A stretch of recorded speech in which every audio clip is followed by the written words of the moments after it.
175 მილიონ 100.000 ლარის შემოსავლებიდან ფინანსურ დახმარებაზე 988.300 ლარი ფიზიკური პირთა კოდების გადასახადი ფაქტიურად 2009 წელს 7.599.13 მილიონი ლარის პარკლებში 2003 დილებულებიდან ანგარიშება შესაბამისად ნიშნავს პროცესით გაზრდილია და შესრულებულიყო ქალაქში ეგრეთ წოდებული მოაზროვნე შუქნიშნების დამონტაჟება.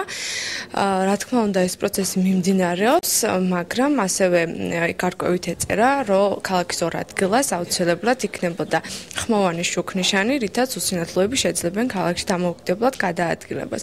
ჯერჯერობით ეს შუქნიშნები არ არის ქალაქში დამონტაჟებული და რეალურად ნათქვამია, რომ მთელი 4 წლის განმავლობაში შეიძლება რომ დამონტაჟდეს. ძირითადად შენიშვნები და რეკომენდაციები არის განხორციელებული პროექტების ხარისხზე. ანუ ვთქვათ, ვაისკვერების კეთილმოწყობა, რომელსაც უკვე კიდევ დამატებით არის ჩასატარებელი სარეაბილიტაციო სამუშაოები.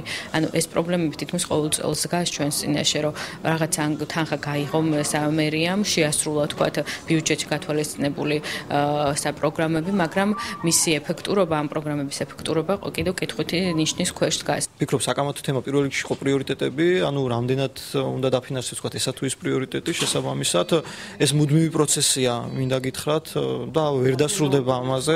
რა თქმა უნდა, მოხდება საზოგადოებრივი აზრის გათვალისწინება, სამომავლოდ ჩვენ გეგმავთ კონკრეტულად ქალაქის საშუალოვადიანი, განვითარების გეგმის შემუშავებას, რა უნდა იყოს პრიორიტეტული მომავალი 4 წლის განმავლობაში.